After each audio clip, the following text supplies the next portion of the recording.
Danger Dolan, episode 2 in the Q&A series for World of Warcraft. Let us jump right into it. First question here from Superfry, the one and only.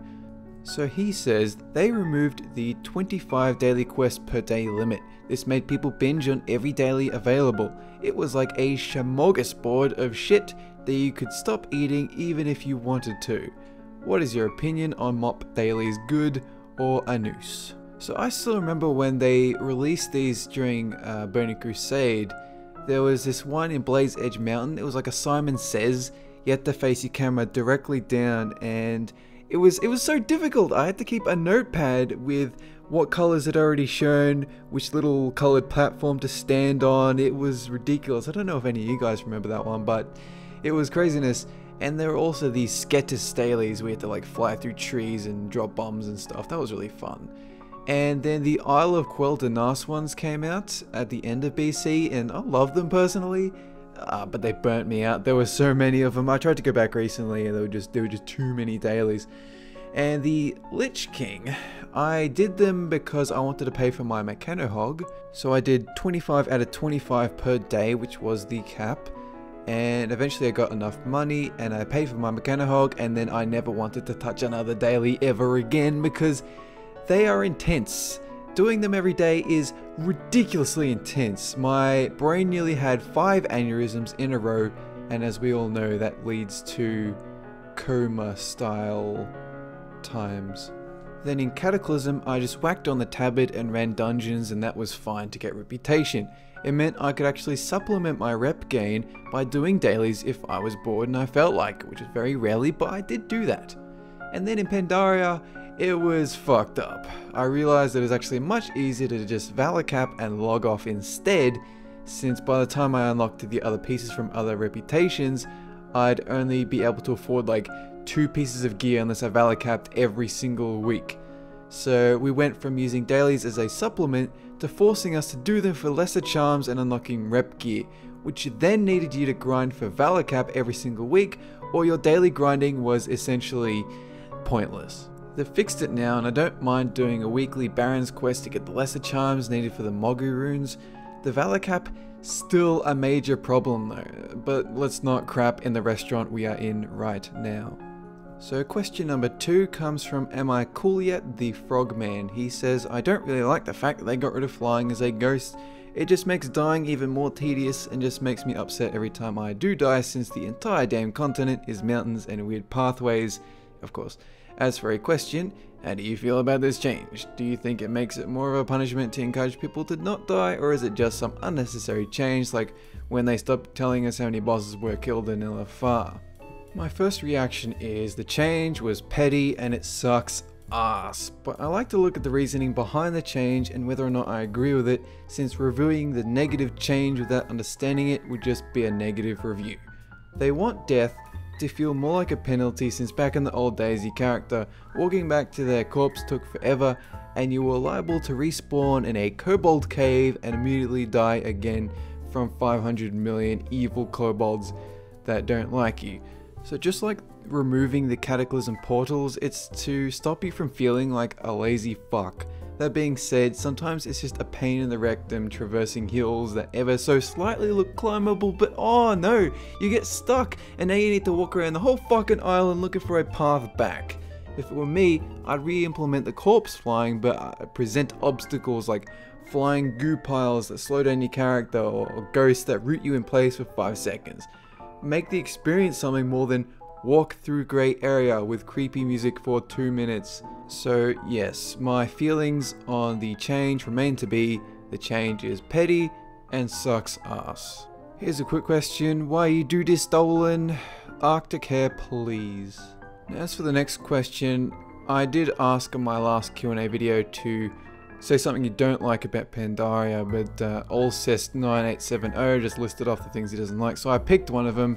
In this case, the talent philosophy being good, but the execution abysmal. And as you guys all know, for Pandaria they changed the talent system from being this choose your tree type talents to like select out of 3, and they made it more accessible for people. So Here's my thoughts on that, just whether or not it's good or bad. I actually really loved the simplification of the talent system. I never liked having to research what talent build to choose from, when clearly I just wanted to say either it's a PvE, PvP, or utility on the ability tooltip, so I won't have to decipher the fucking ability text every time I leveled. At the very least, there should have been a "here is a link to noxic.com" button so noobs wouldn't get confused. Of course, with the new system, you barely have any choice.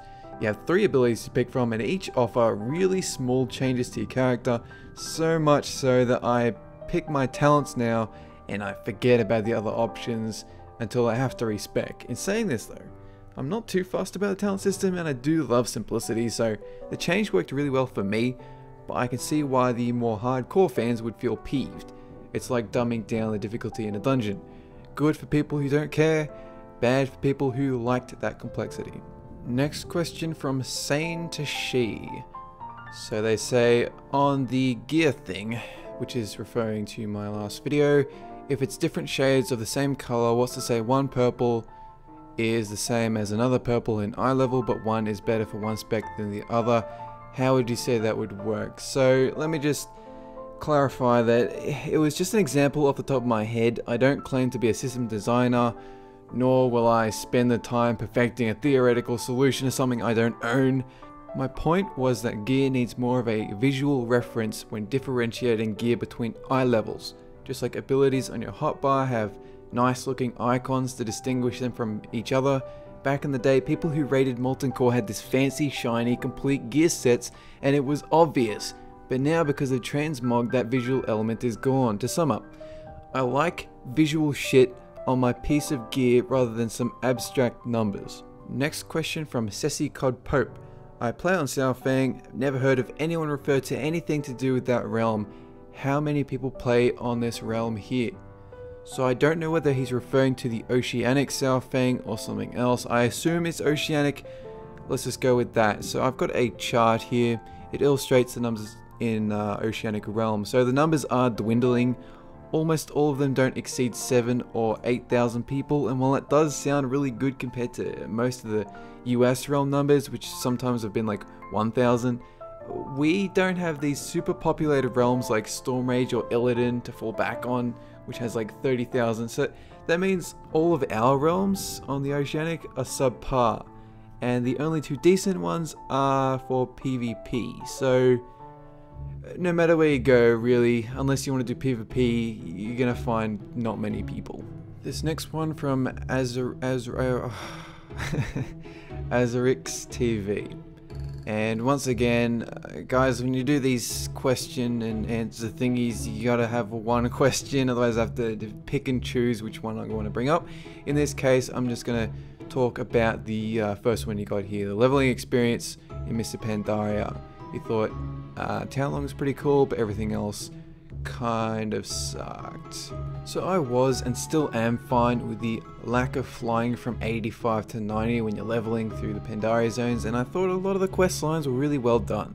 Things that pissed me off though. Why are we suddenly not using the Heroes Call / Warchief's command board for new quest areas? This was a fantastic addition in Cataclysm, and you use it from level 10 to level 85. Why the fuck do we suddenly stop using the board? Why do we have to hunt around for these lead-in quests again? Sometimes I get sick of a zone. I want a breadcrumb to the next one. Why you deny me this? Another thing, the quest to get into the Vale of Eternal Blossoms, once again, could have been fixed by making a quest on the fucking board. At level 87 or so, let's say you pick up a quest to rally at the Vale Gates. The first time I came to Pandaria, I had to research how to get into the Vale. What is this, 2008? Screw that. The Pandaria lore was incredibly bland as well, and this goes for their dungeons and raids too. I feel so disconnected from everything because the storytelling through quests isn't enough to make me interested in some new landmass with pandas on it. Every other expansion had a lore from Warcraft 3, but Pandaria had no connection to anything. I could rant about the storytelling in MMOs and how it never seems to ever work, but I'll save it. Suffice to say, my thoughts on leveling zones, they were crafted well but uninspired lore-wise. Next question from the Seanster, who says, In Mr. Pandaria, it seems that Blizzard has implemented things so that people can spend more time in the game. Example, pet battles, dailies, those money sinkholes where you need to buy resource worth 18k to craft a mount. So the problem with time sinks that don't involve raiding, I don't want to do them, not unless it somehow improves my character through gear. I don't play Final Fantasy games because I want to walk around towns. I don't play Metal Gear Solid games because I like to do VR missions. I don't play WoW because I like pet battles, dailies, challenge modes, or leveling ults. I like dungeons and raiding. If I can't improve my character through dungeons or raids, then I won't play that character. Period. Everything that surrounds these two things is fluff to keep you subscribed.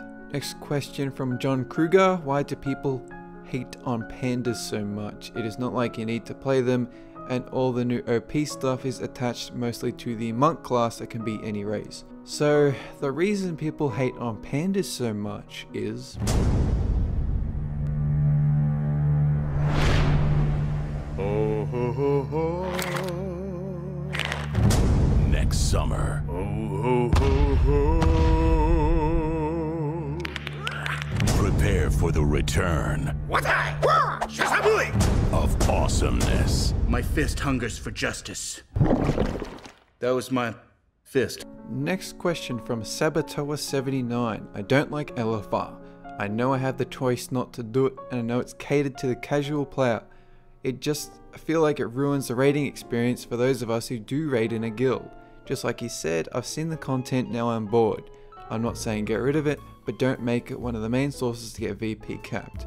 Think of other ways like scenarios or even heroics. And like others have said, dailies can eat a dick. So I'd love to do a discussion video on this topic about what is wrong with LFR, but since I have no ETA for that, I'll just summarize my thoughts here. The problem isn't that LFR is accessible or easy to get through. In its current form, it works. For the audience it's aiming towards, it works. The issue, and it's a big one, is that LFR is a required step in the gearing process. It boggles my mind that challenge modes, which are essentially hard heroics, don't award gear, yet LFR does. I mean, what? We go from gearing in heroics to LFR, to flexible raids to normal, and then heroic mode. On what planet does running the same raid 4 times not get tiring and dull as shit? I agree 100% with Savatoa. Don't get rid of LFR, just do not make it part of the gearing process, make it optional, remove the gear drops, keep the valor bonuses and award a similar mystery box to the heroic scenarios. I'm sick and tired of doing Throne of Thunder, and I have no interest in doing it on a harder difficulty because I've already seen all of it. So yeah, make it optional for those interested in the story without putting in the same time commitment. That's it. Next question from Tikopa2. What was your best memory in WoW? So easily it was during early Wrath of the Lich King. The expansion was released a few days after my final exams during the last year of high school, and I didn't sleep for about 2 days grinding up to level 80. I was one of the first 5 people to hit level cap, and by that time everyone caught up. My gear was beast. I remember leveling through Dragonblight before anyone else. Like, I /who'd the zone and I was the only one there. It would have been like 4 AM or something like that. It didn't really have anything to do with the content actually. I just remember Dragonblight being pretty subpar, but it's still my favorite memory. It's just no more school, 4 AM, leveling in a new expansion. It's just for me, it's just nostalgic, it's good times. Next question, Big Johnson. What is your favorite and least favorite things about Mr. Pandaria? So Pandaria has been pretty average for me. I could make that statement less generalized, but it would take ages.